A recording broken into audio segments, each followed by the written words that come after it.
Chega mais, vamos aplaudir a Jesus, né, pela vida do pastor Felipe. Glória a Deus, boa noite, paz seja convosco, amém? Bem quadrangular, né? Fique bem descontraído, né, nosso papo aqui. Glória a Deus. O pastor Felipe é nosso coordenador de jovens aqui da região Porto Alegre 3. E sempre chega essa época de carnaval, nós temos sempre o acampamento de jovens. Eu queria que falasse um pouquinho, primeiro, do teu trabalho com os jovens na região. Como é que, sim, a tua visão de trabalho com os jovens na região, né, quais são as metas, os alvos, onde a gente quer chegar com os jovens da nossa região aqui. Amém, glória a Deus. Deixa eu me apresentar, sou pastor Felipe, no bairro Costa e Silva, nossa igreja ali em construção. Mas eu creio que nós estamos disponíveis ao reino de Deus, Então, tudo para a honra e glória dele. Nós estamos na coordenadoria já, praticamente esse é o quinto ano, pastor. Quinto ano, Passa voando, Nós iniciamos um trabalho juntamente com os líderes de jovens e nós temos acompanhado e tem feito uma interação com os jovens, de algumas igrejas, tem feito alguma conexão, em alguns intercâmbios, Essa é a ideia de nós ajudarmos dentro do propósito da região, Mas o evento principal que nós temos no ano, que é onde nós conseguimos juntar todas as igrejas mesmo, Que hoje nós temos 11 igrejas na região, se eu não me engano.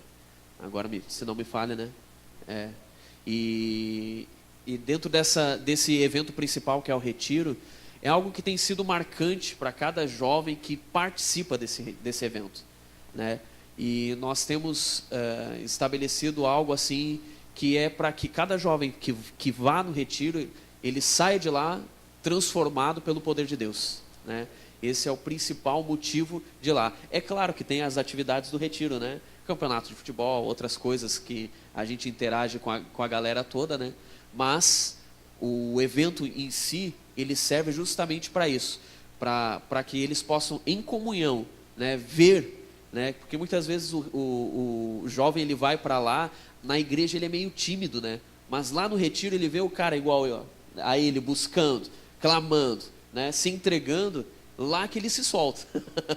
Lá ele se solta, fica mais à vontade, do que dentro da igreja. Mas eu creio que eles vão voltar dentro desse evento impactados, E cada ano nós temos escolhido um tema, daquilo que Deus tem nos direcionado a cada ano. E esse ano o tema do nosso evento, do nosso retiro, é Maravilhosa Graça, Um evento que vai falar muito sobre isso, para nós entendermos a nossa identidade em Cristo. Amém. Glória a Deus. Eu gostei demais quando eu vi que o título do acampamento era Maravilhosa Graça, Porque nós já estamos aqui há mais de 2 anos enfatizando esse aspecto da obra de Cristo, essa na graça, identidade, essa identidade, do Evangelho de Cristo Jesus, e temos enfatizado essa questão da graça. Então, quando eu soube do título, chegou o cartaz lá, o Rafael me trouxe, pá, que joia, Mas assim, como é que brotou essa ideia de falar sobre a graça? Como é que está acontecendo isso, Porque é uma coisa muito especial.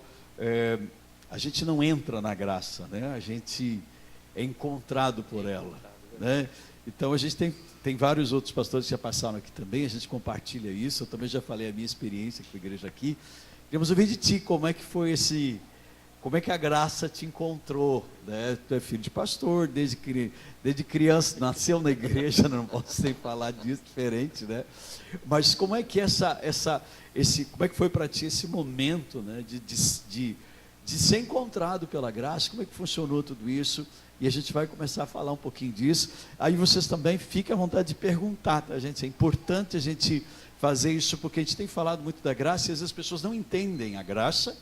É difícil de explicar e eu vejo que muitos têm dúvidas ainda. A ideia é que você participe e a gente entre nessa visão, digamos assim, que é o que o Senhor quer. Amém. Deixa eu contar um testemunho meu, Mas, como o pastor falou, eu nasci num berço cristão, meus pais são pastores, São pastores titulares, cada um é pastor em uma igreja, só que os dois juntos, coordenam essas 2 igrejas. A minha avó é pastora titular também, então já vem um berço, né? Mas o meu avô, antes de falecer, ele é um dos pastores mais antigos da Igreja Quadrangular. Se não foi, se eu não me engano, um dos primeiros, né, a assumir a igreja no Rio Grande do Sul. E o meu avô, ele sempre trouxe e sempre manifestou o amor de Cristo, né? E falar de graça revela o amor, né? Então, ele sempre falou muito e sempre nas suas palavras pregou sobre o amor. E aquilo ali sempre nos incentivou a não simplesmente a criar uma religiosidade nossa como filho de pastor, né? Aquele negócio todo que cresceu na igreja, mas entender o amor de Cristo sobre as nossas vidas. Então, eu entrei dentro desse tema, pastor, até vou contar algo, que foi de uma viagem que eu e o pastor fizemos juntos. Nós fomos num seminário de células, né, para pastores lá em Santa Maria, e aí o pastor veio comentando sobre a graça, né, falando bastante sobre esse tema, né, e aquilo ali me chamou muito a atenção, porque eu já convivia com aquilo ali, mas você aprender mais sobre isso é muito mais gostoso, né, você ter a sua identidade e saber daquilo ali, saber que realmente você é em Cristo, né. Então, esse ano, foi ano passado isso, né, se eu não me engano. Foi ano passado, é claro, né? Esse ano está agora, né? Foi ano passado, né? Então, eu lá na nossa igreja, eu tenho buscado trazer o conteúdo e toda essa maravilhosa graça, né, para a nossa igreja entender. E então, Deus falou muito forte comigo e com a pastora Thalita, e nós estudamos sobre isso, falamos muito sobre isso em casa, né? Discutimos, né? E discutimos no bom sentido, né? Trocamos, né? Compartilhamos, né, a mensagem, e eu creio que isso é muito real nas nossas vidas, e entender a graça de Jesus sobre nós, e entender a pessoa da graça de Jesus. Então isso é muito importante para nós. Então eu trouxe isso para o retiro, justamente porque os jovens de hoje precisam entender isso.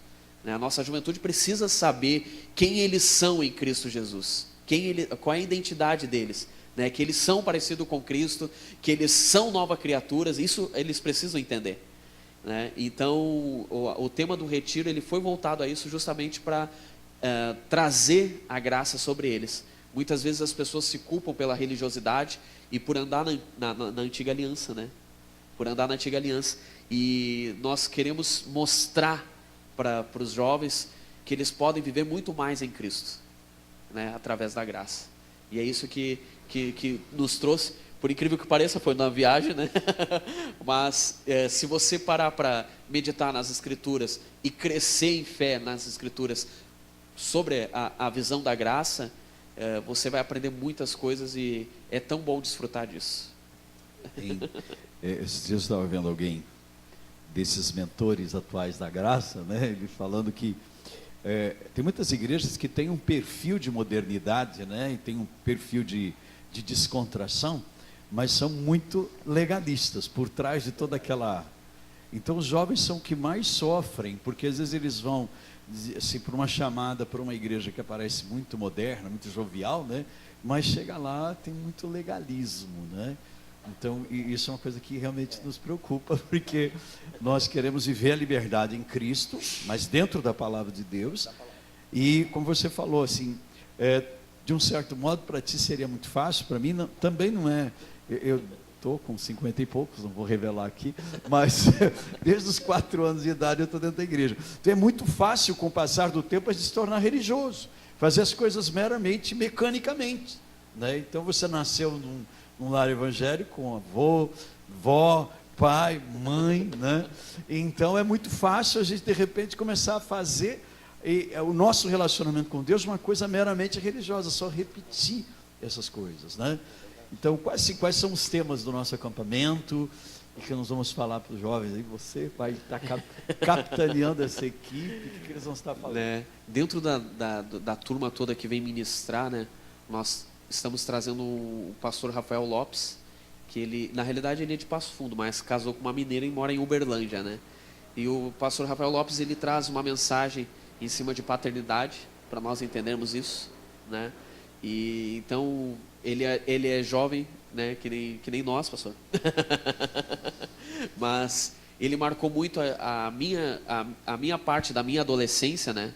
ele marcou muito o Rafael, porque no Rio Grande do Sul, ele foi um dos pioneiros dos jovens a ministrar, e ele tinha 18 anos, ele ministrou em congresso, ele ministrou em alguns eventos aí, né? Quando ele se mudou, acabou deixando de ser conhecido aqui, né? Mas o pastor, não por mérito, mas eu digo que ele escreveu um livro que se chama Profundidade em Cristo, né? Ele lançou um CD há muitos anos atrás, que é Cava em Mim, né? O título do CD dele, né? Então ele vai trazer algo voltado a isso, a nos aprofundarmos na paternidade de Cristo, de Deus, e nós entendermos isso. Vai estar ministrando com o nosso pastor Douglas, pastor Nelson, que já são da casa, né? Vai estar presente, né, o Darlan, missionário Darlan, ele é de Curitiba, e o missionário Darlan, ele é um peregrino, ele já viajou o Brasil inteiro ministrando. Se eu não me engano, não sei se ele já esteve aqui. Teve aqui, né? Ele é um cara, ele é muito, a base dele é em cima de oração, né? Então ele vai falar muito sobre isso, porque nós precisamos ter uma vida de intimidade, né? Então ele traz muito isso sobre intimidade. Vou ter juntamente também o Juliano Rimador, que eu acho que o pessoal conhece aqui de Porto Alegre, né? Juliano Rimador é um ex-traficante que se converteu. Hoje ele prega através do rap. Então ele vai estar ministrando nesse retiro. Vai estar conosco o pastor Simon do Boas Novas, é pastor na Igreja Quadrangular, lá na Zona Sul. Vai estar junto conosco. E eu acredito que agora não me vem na cabeça, mas eu acho que eu falei todos. Não sei. Mas é uma equipe ponta firme. Mas assim, abrindo um pouco agora isso que a gente está falando, o objetivo também era falar um pouquinho do acampamento, mas também trazer uma palavra para os irmãos hoje aqui. Você iniciou falando um pouquinho de paternidade. A palavra de Deus nos lembra disso lá, que o Espírito Santo clama Abba, Pai, né? E muitas vezes o Filho de Deus, o cristão, ele não tem essa consciência de que ele é Filho de Deus. Ele se vê às vezes como um enteado, se vê como às vezes forçado, um empregado, um servo, mas não se vê Deus como... lá, não... Exatamente. Fala um pouquinho sobre isso, porque dentro da gente entender a graça, é básico que a gente entenda essa questão da paternidade. O que tu pode falar um pouquinho para a gente disso? Da paternidade de Deus, como é que a gente se encontra nisso, como é que a gente entende isso? Queria que tu desse uma palavrinha sobre isso. A Bíblia nos traz algo sobre paternidade e o próprio no espírito de adoção, né?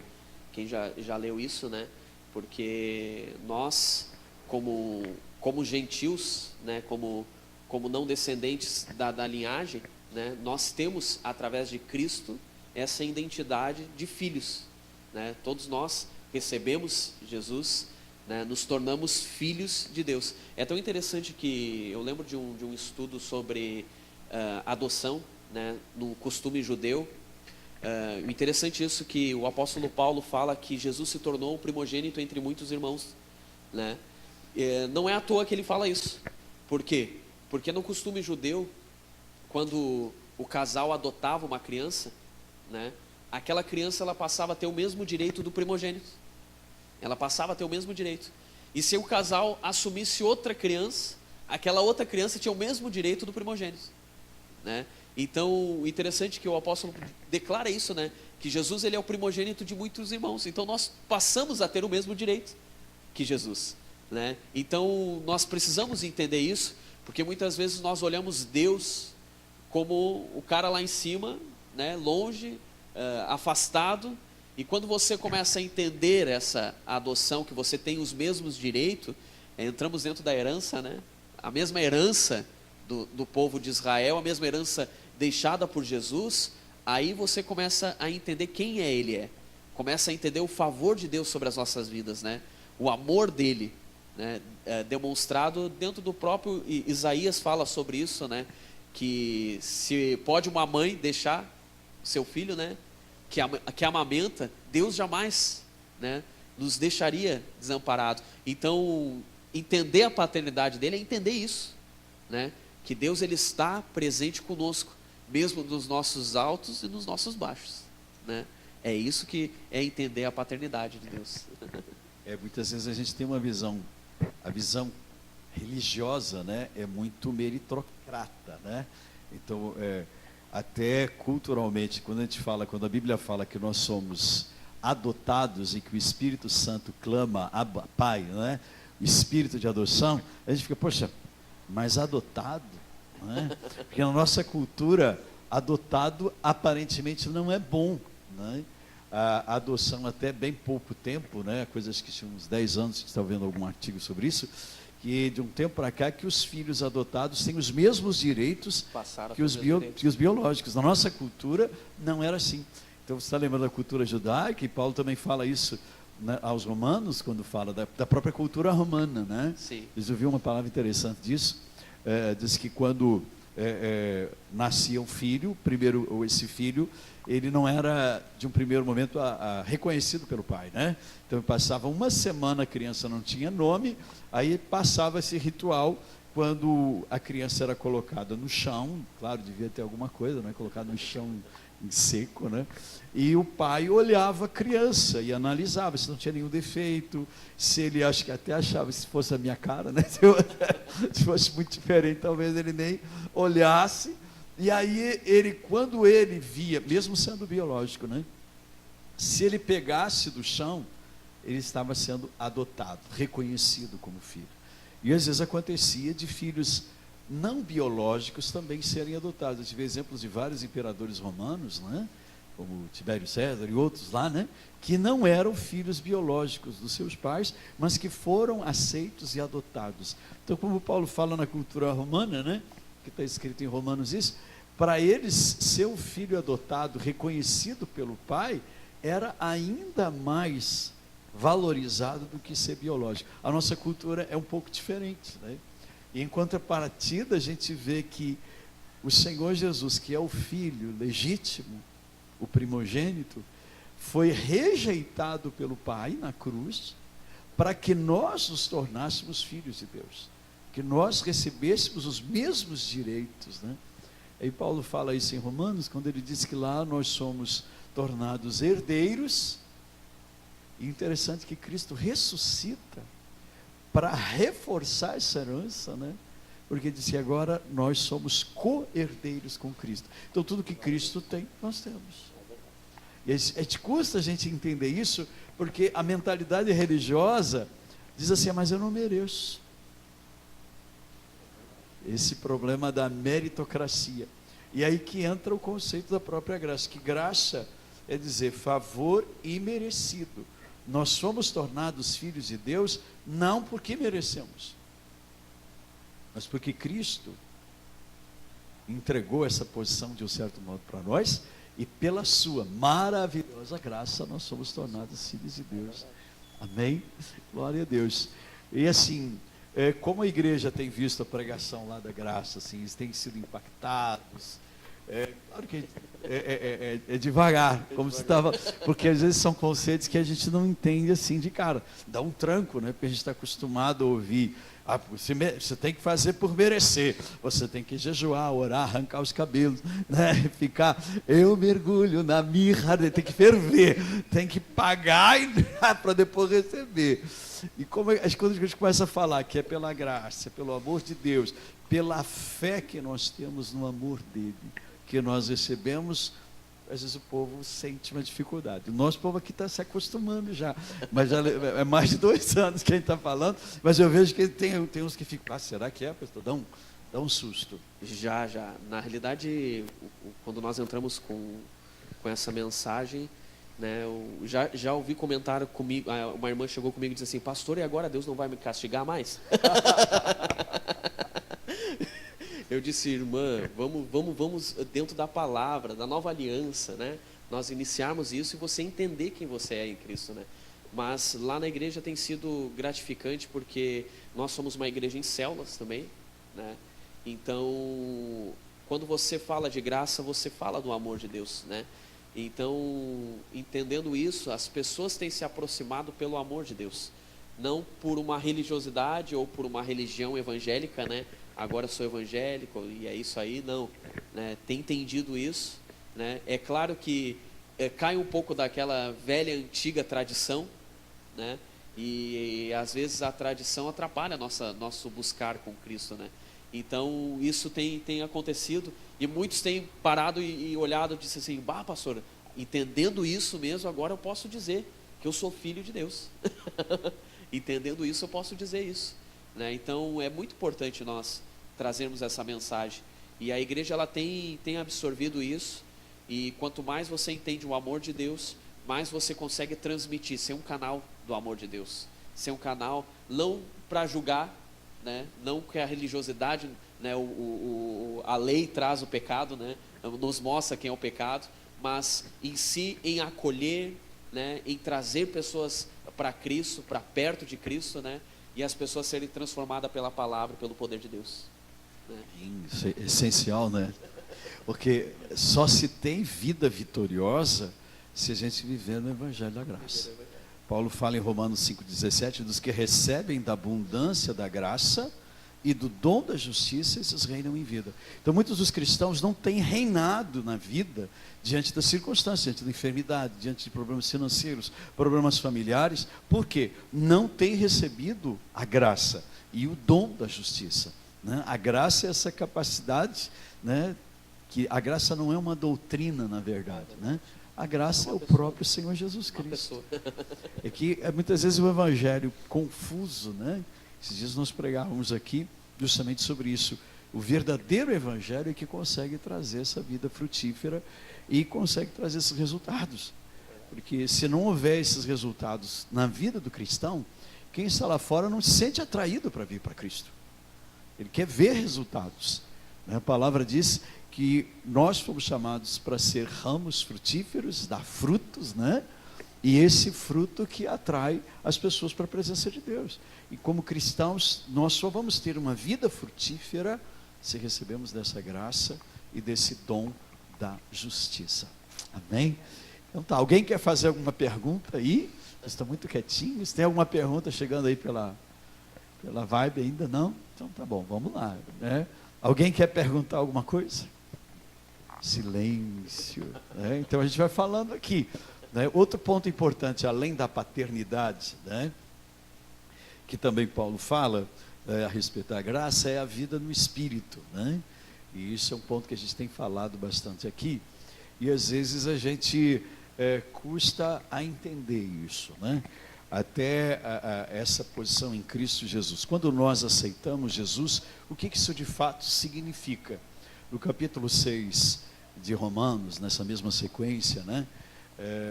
Ele fala de que nós nos assemelhamos com Cristo no batismo, né? O que nos fazia pecar, o que nos torna pecadores, não é o nosso pecado, mas a herança de pecado que nós recebemos de Adão. A velha natureza. A velha natureza. Então, o que Jesus fez com a velha natureza? Deus se transforma num homem, carregando essa velha natureza, mas sem seguir essa velha natureza, porque em nenhum momento ele pecou. E ele crucifica, então, essa velha natureza na cruz do Calvário. Quando você olha para Jesus e vê a natureza humana crucificada em Jesus, agora você pode viver pelo Espírito. E andando pelo Espírito, você não precisa que alguém fique te dizendo o que fazer e o que não fazer. Porque a lei do Espírito e vida está dentro de você. E você já sabe o que fazer. Quando você anda pelo Espírito, quando você vê, você já está cumprindo toda a lei de Deus, né? E, resumidamente, então precisamos entender essa questão de filhos adotados para poder viver essa vida no Espírito, para viver uma vida mais profunda com Deus. Senão fica tudo muito superficial. Como a gente não consegue viver e entender isso, a gente fica muito preso aos rituais. E nós vivemos hoje um grande problema. As pessoas são muito ritualísticas e são muito tradicionais com o relacionamento com Deus. Muito formais no relacionamento com Deus. E confundem o relacionamento com Deus só com o relacionamento dentro do templo, o que alimenta a hipocrisia. Você falando de células, né?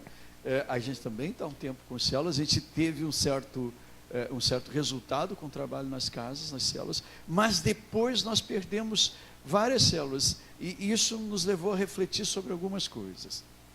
Porque se nós não tivermos a vida vitoriosa, se nós não andarmos em espírito, nós não vamos conseguir ganhar essas almas. Eles não vão ficar firmes na presença do Senhor. Então, uma das razões que a graça nos encontrou foi justamente pela própria situação das células. Nós tivemos várias células, algumas delas começaram a fechar, não começaram a andar do jeito certo, porque a gente tinha uma postura ainda muito religiosa com algumas coisas. No relacionamento ele não era... o pessoal da célula não conseguia mostrar essa vida frutífera, essa vida no Espírito.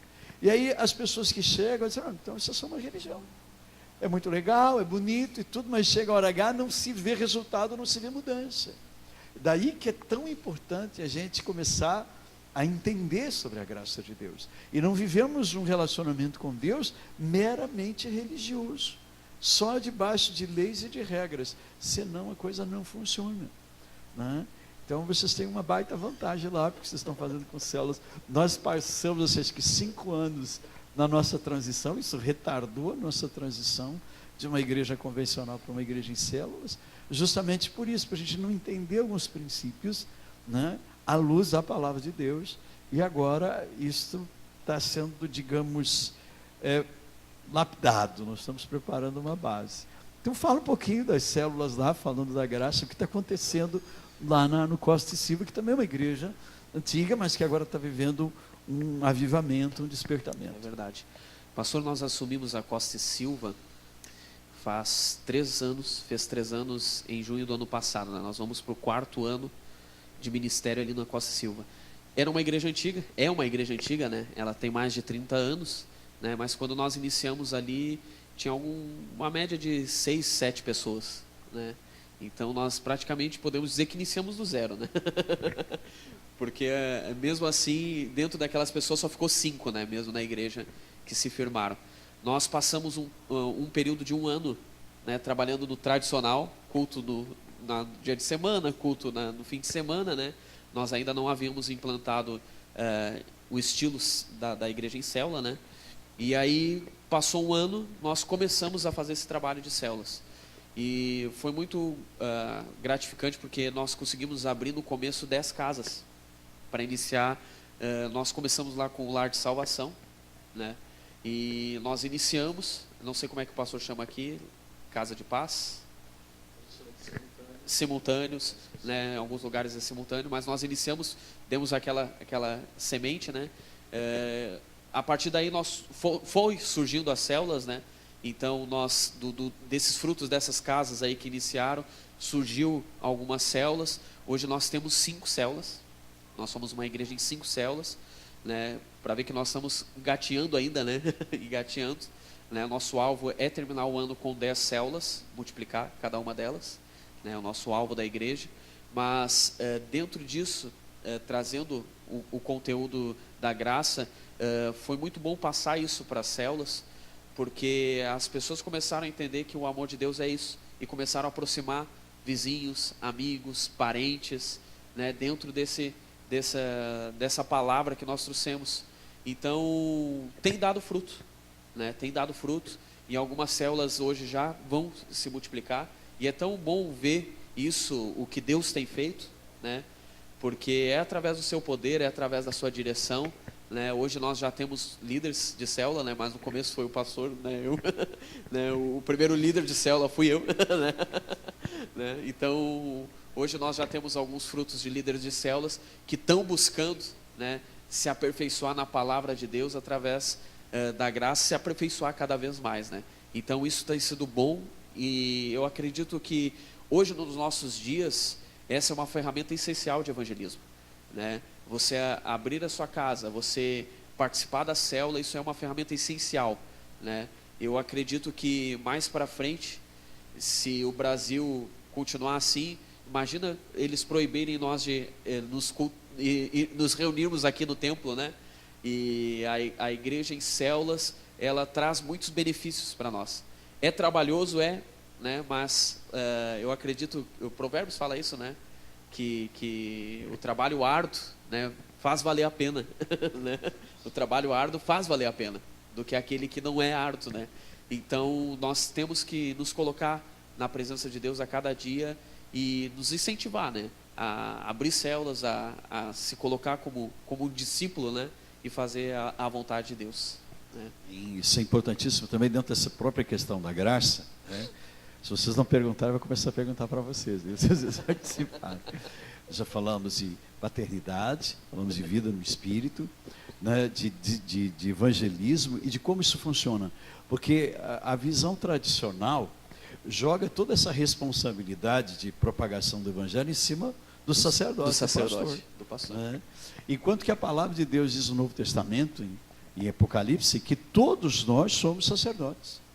Cada cristão, depois que aceita Jesus, agora ele tem a vida de Cristo nele, ele tem a missão de divulgar o evangelho.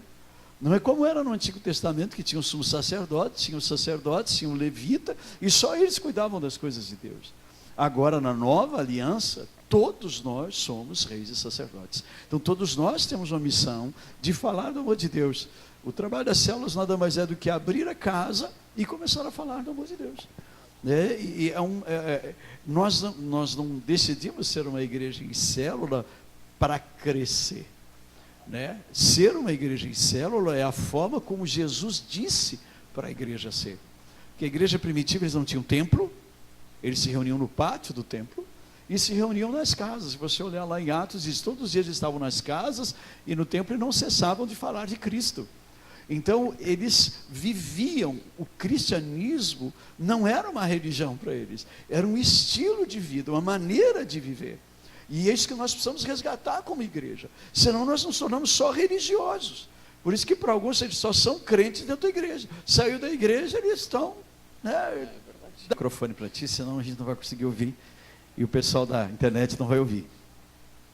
Nós que trabalhamos em células, que a gente já estamos trabalhando já faz uns 2 anos, 3 anos direto assim, né? Quando nós abrimos as nossas casas, né, nós estamos sendo abençoados também. Nós não só, nós líderes, não só abençoamos, no caso assim, o trabalho que a gente faz, os membros do célula são abençoados, como também nós somos abençoados. Vários líderes aqui da igreja mesmo, né, alguns já não tem mais a célula, mas foram abençoados, né? Muitos melhoraram bastante coisa, né, pastor? Financeiramente, né, espiritualmente, cresceram espiritualmente. Então, assim, o trabalho que a gente faz não é só para os irmãos. Nós trabalhamos, nós crescemos espiritualmente também. Né? A gente não fica... nós só temos a ganhar, nós não temos nada a perder. Né? Então, os irmãos ainda que não estão trabalhando em célula, né, com certeza vão ser abençoados, né, pastor? O senhor sabe disso. É importante a gente lembrar isso, né? Porque é uma das coisas que a gente fala aqui. Se você fica na igreja só ouvindo, você não cresce. A partir do momento que você tem que cuidar das outras pessoas, você busca crescer. Isso eleva o nível espiritual da igreja. As pessoas são muito mais abençoadas. Você traz a palavra de Deus para dentro da sua casa, traz aquele ambiente de amor, de graça, e as coisas vão sendo transformadas. Mas não é as pessoas, mas é a palavra de Deus que faz isso. Tu tem algum testemunho para contar disso que aconteceu lá na igreja, assim? Eu posso falar da liderança de célula, né? Porque o pessoal, quando nós iniciamos, né? Eu orava muito a Deus para que Deus revelasse, né? E colocasse direcionamento para saber quem podia, né? E porque dentro da célula todos são, né, futuros líderes, né? Todos são futuros líderes, né? Mas eu orava para que Deus gerasse isso no coração daquele que nós direcionava, né? E colocava em oração. E eu acredito que dentro de uma família nós iniciamos o lar de salvação dentro da casa de uma irmã, né? E esse casal, ela estava afastada do caminho, né? E o marido nunca teve uma decisão, né? Nunca teve uma decisão firme, né? O marido bebia, né? Era aquela discussão dentro de casa. Muitas vezes ela precisava ter muita sabedoria para lidar com questão de bebida, né? E dentro da célula que nós iniciamos na casa dela, a célula ela foi sendo de bênção, não só para a nossa vida, né? Mas foi de bênção para ela, que o marido, né, tomou posição e aceitou Jesus. E faz 1 ano e meio que ele não põe uma gota de cerveja na boca, E ele hoje serve como diácono lá na igreja, né?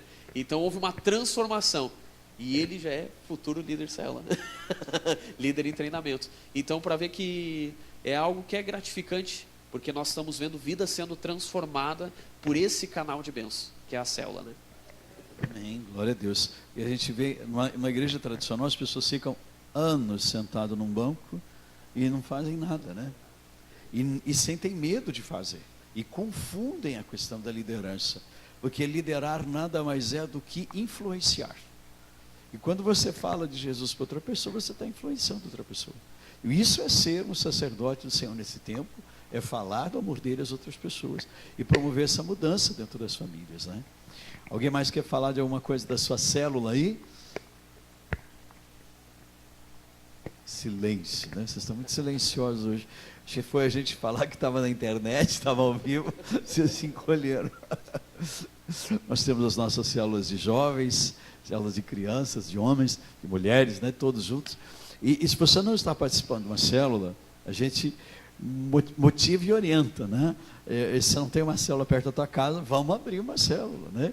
Vamos trabalhar, vamos resgatar, reabrir aquelas células que foram fechadas, para a gente ver um resultado maior, porque é muito importante. A palavra de Deus diz em Romanos que há uma grande multidão lá fora, na expectativa que os filhos de Deus se manifestem.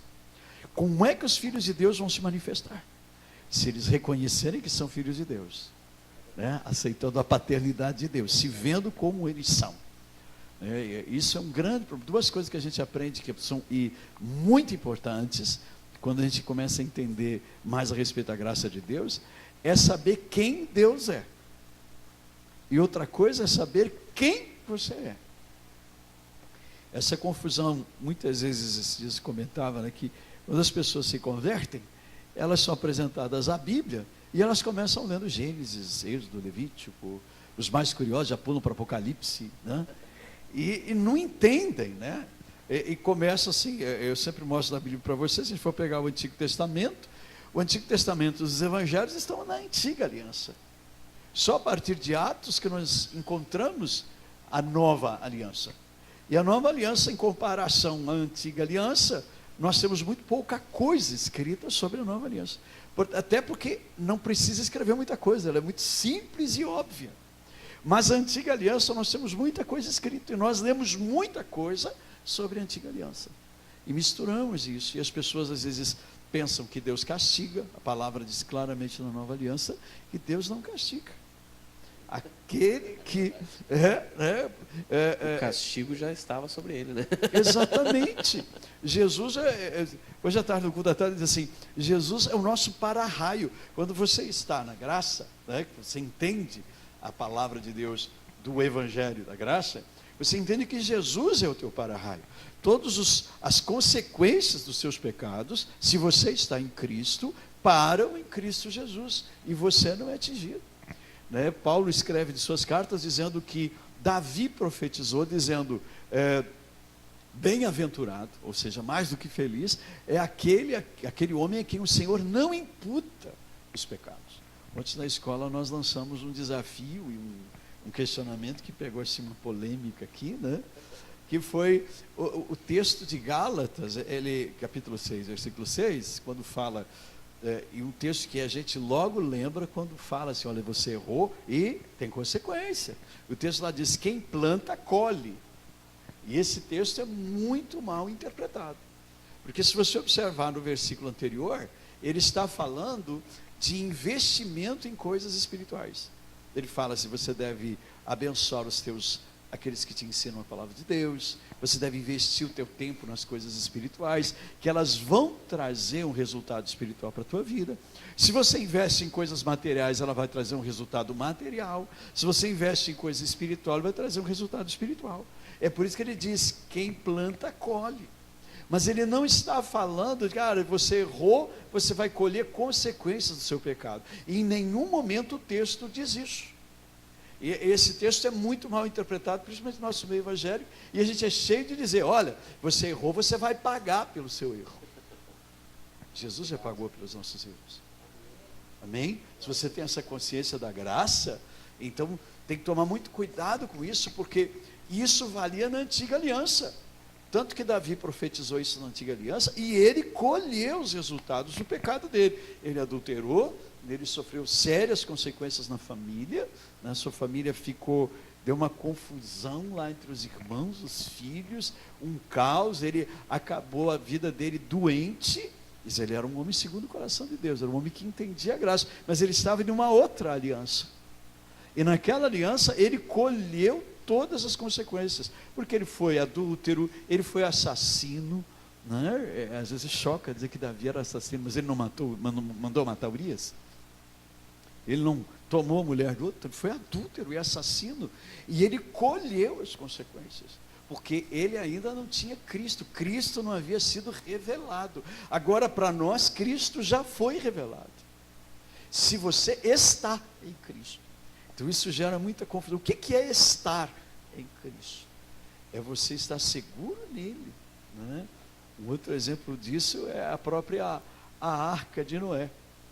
Quem estava dentro da arca estava seguro. Por isso que Paulo diz em Romanos 8:1, nenhuma condenação há para quem está em Cristo Jesus. Você tem que permanecer na graça. Permanecer na graça é o quê? Quando você tem confiança plena na obra de Jesus Cristo. Agora, quando você começa a confiar no que você faz, se você diz, não, eu sou uma pessoa boa, é comum a gente ouvir as pessoas dizendo, eu sou uma pessoa tão boa, nunca fiz nada de mal, né? Eu mereço ir para o céu. Não é por nossos méritos, é pelos méritos de Jesus. Somente por Jesus. Não é porque nós somos pessoas boas que nós herdamos a eternidade, mas porque nós temos fé plena em Jesus Cristo, porque Ele é bom, e isso é graça. Hoje nesse nosso bate-papo a gente está falando de fundamentos aqui básicos da graça, para que a gente entenda, para que a gente possa realmente ser uma igreja em células que funcione, nós precisamos mostrar esse amor de Deus. Mas como mostraremos se nós não temos consciência de quem é o nosso Deus, que Ele em primeiro lugar é amor. A gente tem uma ideia, mas também é justiça, e a gente sempre, parece que Deus é amor, mas é justiça, a gente sempre enfatiza a justiça. Não resta dúvida de que Deus é justiça. Nos enxerga justo, né? Nós somos justificados, né? Eu acho engraçado quando as pessoas dizem assim, Deus tarda, mas não falha. Deus é justo. Claro que é. Deus vai fazer justiça. Ele já fez, lá na cruz do Calvário. Toda a justiça, a sede de justiça de Deus caiu sobre Jesus Cristo. E quando você está em Jesus Cristo, você está protegido. Domingo nós trouxemos uma mensagem, né? Já que a gente está falando do Antigo Testamento, falando das peças do santuário, falando da Arca da Aliança, né? A tampa da arca, ela representa justamente a graça, né? E ele fala no Salmo 91, debaixo das tuas asas, uma analogia aos anjos, né? Que estavam esculpidos na tampa, e estar na presença de Deus, estar em Cristo Jesus, é estar nessa graça. Estar debaixo é quando nós confiamos única e exclusivamente em Jesus. Quando a gente tenta se justificar, caiu da graça. O pior pecado que nós podemos cometer, não é que podemos, né? Na verdade não podemos, é justamente o de colocar outra coisa como base para a salvação, de que não o sangue de Jesus. Nós só somos justificados pela fé que nós temos em Jesus. Quando a gente começa a se justificar, mas eu sou uma pessoa boa, não faço mal para ninguém, né?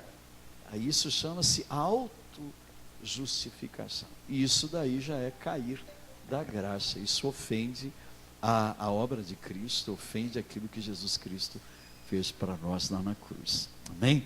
Então, para a gente fechar agora, nós já falamos hoje de paternidade, de que Deus é amor, falamos de uma vida no Espírito, para manifestar o amor de Deus, para que haja o crescimento das células. Essas células só crescem quando nós temos essa vida abundante. Só temos vida abundante se vivermos essa palavra, senão não funciona.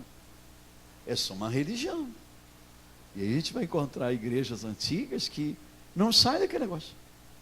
É só papo. Nós precisamos realmente nos ver mortos em Cristo e a vida de Cristo operando em nós. Amém? Nós precisamos entender essas coisas. Então, procurando.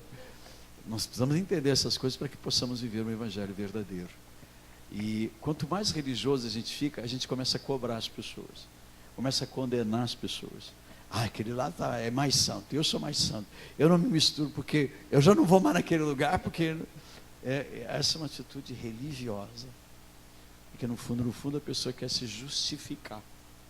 Na graça a gente aprende a não condenar os outros, porque quando a gente condena os outros, a gente está se justificando. Você não precisa provar nada para ninguém. Paulo fecha dizendo isso lá em Romanos. Quem intentará acusação contra os filhos de Deus? É Deus quem os justifica. Aleluia. E ainda na palavra mais adiante ele diz assim: quem te colocou sob juízo sobre o teu irmão? É como se, eu lembro muito de Jó, né, quando ele escreve lá em Jó, quando um dos amigos de Jó e Deus falando com Jó, vou parafrasear aqui, né, como se fosse: ô Jó, eu te perguntei como é que eu ia fazer o mundo? Você me ensinou o que eu tinha que fazer? Por que agora?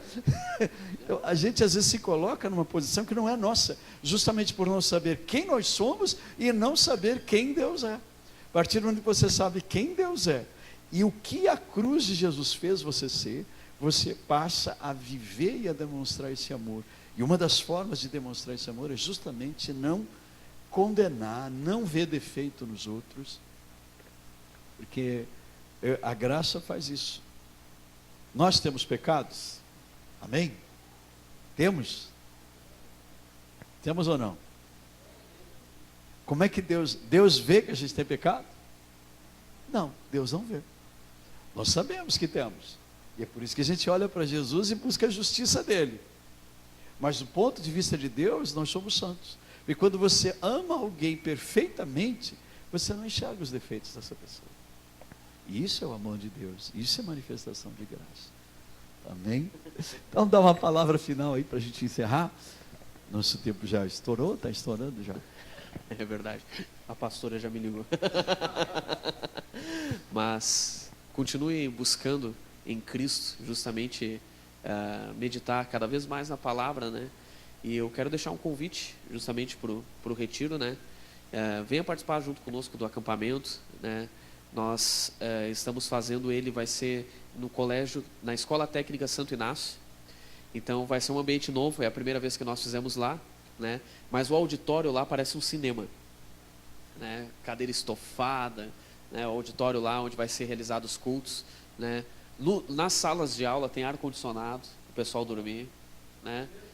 Ô glória, né? No meu tempo os acampamentos não eram assim, não. Né? Eu digo que nos nossos acampamentos o pessoal gosta de ver como é que é o banheiro, né? Se o banheiro tá bom, né? Mas os banheiros lá vão ser vestiários fechados, individual, né? Então, glória a Deus, né? Pelo ambiente que Deus nos proporcionou, né? Lá na escola, né? Então, o valor desse acampamento, ele é R$150, né? Tá incluso a inscrição, o material da inscrição, né, que o pessoal já conhece, que nós entregamos devocional, né, vem uma lembrança que é um copo bacana, né, do retiro, e dentro já está incluso a alimentação toda, né? Eu digo que a gente tentou fazer o máximo, né, para facilitar para o pessoal ir, dá para parcelar no cartão de crédito, né? Então isso é importante. Se de repente você não vá, né, mas quer investir num jovem aqui da igreja, invista, né? Ou abençoe. Eu posso dizer que o seu investimento não vai ser em vão, né? Invista em alguém. De repente você não tem filho, né? Mas quer investir num jovem que possa ir aqui da igreja, né? Invista, que vai ser de bênção, né? Então nós vamos estar nesses dias 10, 11, 12 e 13, né? Começa no sábado, termina no dia 13. Depois do almoço o pessoal já está liberado. E eu creio que vai ser dias impactantes, pastor, né? Continuamos crendo, né, que a maravilhosa graça de Deus está sobre nós. Amém.